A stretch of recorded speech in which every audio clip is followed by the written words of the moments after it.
ஐ எங்கள் அம்மா ₹1 கொடுத்துட்டாங்க அப்படின்னு சொல்லி அந்த ₹1 என்னமோ பொக்கிஷம் மாதிரி கையில் வச்சு பெருமையாக எங்கள் அம்மா கொடுத்தாங்க எங்கள் அம்மா கொடுத்தாங்கன்னு கத்திட்டு போன காலம் போய் இப்போது 1 மாத சம்பளத்தையும் முழுசாக செலவு பண்ணாலும் எனக்கு நீ என்ன செலவு பண்ண அப்படின்னு பிள்ளைங்க கேட்குற நிலமை ரொம்ப சீக்கிரமாகவே வந்துட்டு. ஆனால் இந்த நிலைமைக்கு குழந்தைங்கள எந்த தப்பும் சொல்ல முடியாது. அதுக்கு முழுக்க முழுக்க நம்ம மட்டும்தான் காரணம். ஏன்னு தெரியுமா?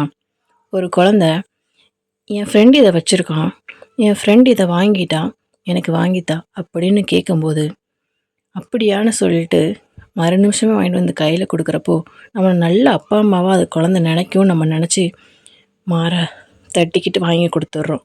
ஆனால் ஒரு விஷயம் உங்களுக்கு புரியவே இல்லை. அந்த குழந்தைங்களுக்கு அந்த நிமிஷம் வாங்கி கொடுக்குறத விட ஒரு விஷயத்தை கற்றுக் கொடுக்க வேண்டியது உங்கள் கடமை. அவங்க வாங்கிட்டாங்க அப்படிங்கிறதுக்காக இதை நான் உனக்கு வாங்கி தரணும்னு எந்த அவசியமும் இல்லை. உனக்கு இது நிஜமாவே தேவைன்னா நானே வாங்கி தருவேன் அப்படிங்கிற பதில் உங்கள் கிட்டேருந்து முதல்ல வந்திருக்கணும். 2வது என்ன வந்திருக்கணும் தெரியுமா? நம்மளோட சம்பாத்தியம் வேறு, அவங்களோட சம்பாத்தியம் வேறு. அதுக்காக உன் ஆசைகளை அடக்கிக்கோன்னு நான் சொல்லலை.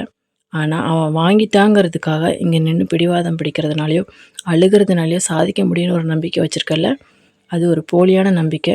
தயவு செஞ்சு கை விட்டுருன்னு நீங்கள் தான் உங்கள் குழந்தைங்களுக்கு புரிய வைக்கணும். ஒன்று மட்டும் மறந்துடாதீங்க, ஒவ்வொரு பெற்றவங்களும் ஆசிரியருக்கு மொதப்படி நீங்கள் தான். அவங்க குழந்தைங்களுக்கு நீங்கள் என்ன சொல்லிக் கொடுக்குறீங்களோ அதுதான் அவங்களோட எதிர்காலம். பிடிவாதத்தையும் அழுகையும் இப்போயே கற்றுக் கொடுத்தீங்கன்னா பின்னாடி அதை மட்டும்தான் அவங்களால செஞ்சு எல்லாத்தையும் சாதிச்சுக்க முடியும். ஒரு நிமிஷம் கூட சந்தோஷமாக போராடி ஜெயிக்கணும் அப்படிங்கிற ஒரு சின்ன பிடிவாதம் கூட அவங்களுக்கு இருக்காது. தயவு செஞ்சு குழந்தைங்கள வளர விடுங்க. மற்றவங்கள பார்த்து பிடிவாதம் பிடிச்சி அழுகிறப்போ இதை அவனுக்கு நான் வாங்கி தர மாட்டேன்னு கட் அண்ட் ரைட்டாக சொல்ல நீங்கள் உங்ககிட்ட பிடிவாதத்தை வச்சுக்கோங்க. இன்றைக்கி நீங்கள் கெட்டவங்களாக தெரிவிங்க. ஆனால் இன்றைக்கி உங்கள் பெற்றவங்களை பற்றி நீங்கள் உங்கள் குழந்தைகிட்ட ஒரு பாடம் சொல்வீங்கள்ல, அதே மாதிரி உங்கள் குழந்தை ஃப்யூச்சரில் சொல்லும், என் அப்பா ₹1 அதை செலவு பண்ணுறது எப்படின்னு எனக்கு சொல்லி கொடுத்து வளர்த்தாருன்னு.